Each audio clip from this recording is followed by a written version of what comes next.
Assalamualaikum warahmatullahi wabarakatuh. Salam sejahtera untuk kita semuanya. Salam petani kelapa sawit Indonesia.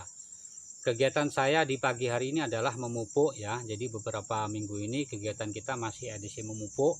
Jadi pada video sebelumnya kita juga sudah melakukan kegiatan pemupukan pada tanaman kelapa sawit yang berumur 5 tahunan. Tetapi pada pagi hari ini kegiatan kita memupuk pada tanaman kelapa sawit yang berumur 8 tahunan. Nah, pupuk yang kita pakai masih sama seperti pupuk yang kemarin, adalah pupuk MOP ataupun KCL, di mana urutan pemupukan KCL ataupun MOP ini menempati urutan yang keempat setelah pemupukan urea. Jadi yang pertama kita gunakan adalah pupuk dolomit, setelah pupuk dolomit pupuk rock fosfat ataupun TSP, kemudian yang ketiga pupuk urea, dan yang keempat adalah pupuk MOP ataupun KCL seperti ini. Kalau seandainya kita menggunakan sistem pemupukan memakai pupuk tunggal. Kemudian dosis yang kita pakai pada tanaman kelapa sawit yang berumur 8 tahunan ini yang sudah saya praktekkan adalah sebanyak 2,75 kg per pokok per tahunnya, dan kemudian saya bagi menjadi 2 semester. Jadi 2,75 dibagi 2 kita aplikasikan dalam 1 tahun itu sebanyak 2 kali. Nah, pupuk ini sangat penting sekali, di mana pupuk ini berperan penting dalam fase generatif tanaman, di mana dia itu akan berperan penting dalam pembentukan bakal bunga maupun buah yang nantinya akan dihasilkan oleh tanaman kelapa sawit itu sendiri. Oleh karena itu penting bagi kita para petani kelapa sawit, jika kita menginginkan buah kelapa sawit kita itu produksinya stabil, buahnya juga stabil, akan mengeluarkan banyak, maka jangan pernah kita tinggalkan pupuk yang satu ini, kita cukupi kebutuhannya sesuai dengan dosis dan umur tanamannya. Kemudian pertanyaan selanjutnya adalah bagaimana cara memupuknya, apa yang kita pilih antara sistem tebar dengan sistem benam.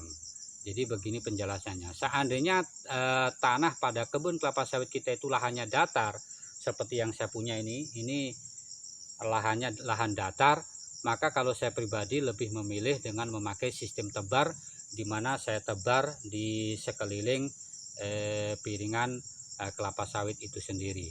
Dan ketika kita memakai sistem tebar, maka akan banyak sekali kelebihan yang akan kita dapatkan. Yang pertama, di mana pekerjaan untuk menebar pupuk dengan sistem tebar itu lebih mudah, lebih cepat.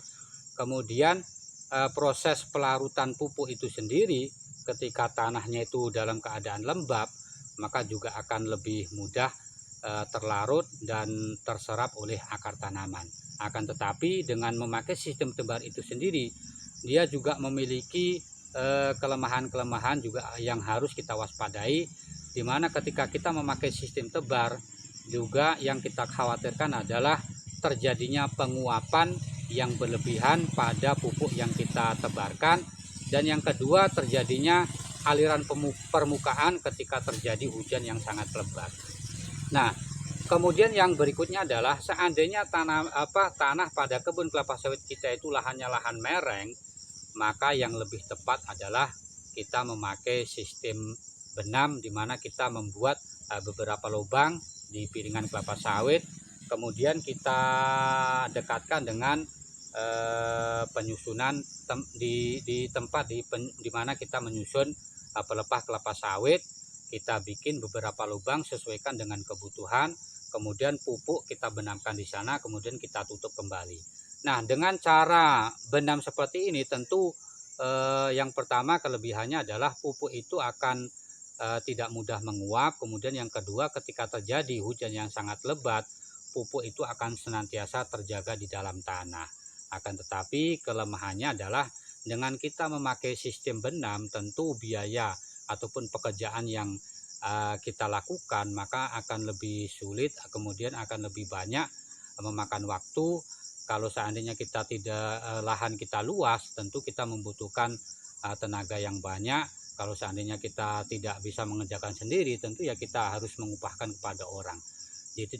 Jadi itulah beberapa kelebihan dan kekurangan seandainya kita memakai sistem tebar maupun sistem benam.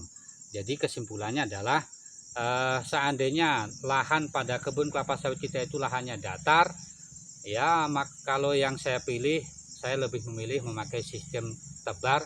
Tetapi boleh juga seandainya kita mewaspadai terjadinya aliran pemukaan ataupun terjadinya penguapan, maka kita bisa juga dengan memakai sistem benam. Kemudian yang berikutnya, seandainya lahan kita itu lahan mereng, maka lebih tepatnya kita memakai sistem benam. Barangkali itu saja yang dapat saya sampaikan. Kemudian bagaimana cara saya memupuk, ayo sama-sama kita saksikan pada video berikut. Baiklah sahabat petani sawit dimanapun berada, langsung saja ingin saya praktekkan bagaimana cara saya memupuk dengan memakai sistem tebar. Yang pertama yang perlu kita perhatikan adalah ketika kita memakai sistem tebar, usahakan pupuk yang kita tebarkan itu secara tipis-tipis kita tebarkan di atas permukaan tanah. Jangan sampai kita tebarkan secara menggumpal-gumpal, karena yang kita khawatirkan adalah banyak terjadinya penguapan sebelum pupuk itu sendiri diserap oleh akar tanaman. Kemudian yang kedua yang perlu kita perhatikan adalah ada banyak faktor yang mempengaruhi daripada efektivitas pemupukan yang kita berikan.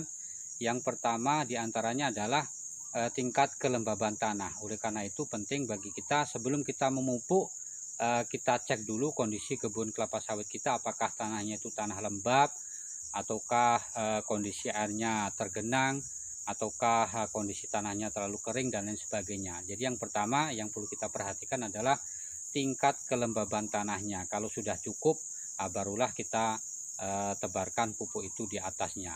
Kemudian yang kedua adalah keberadaan gulma di piringan kelapa sawit.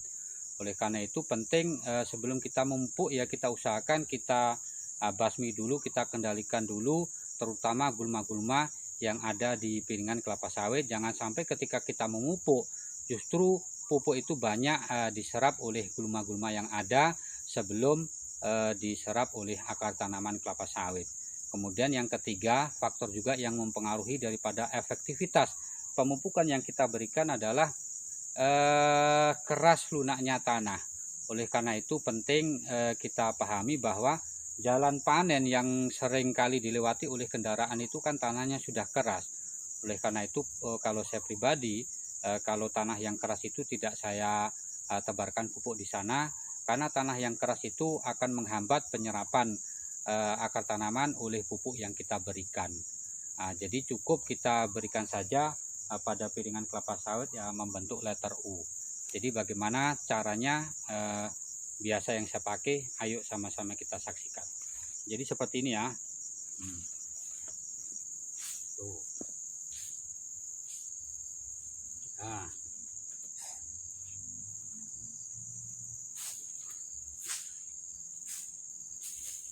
Nah, jadi nggak perlu setiap semua piringan itu dapat semuanya, karena dalam kondisi tanaman kelapa sawit yang sudah berumur 6 tahun ke atas itu akar itu sudah berada di mana-mana. Jadi kita letakkan di sana, dia juga bisa menyerap di sana, di sini, semuanya sudah ada akarnya. Barangkali itu saja yang dapat saya contohkan pada video kali ini. Semoga bermanfaat. Salam petani kelapa sawit Indonesia.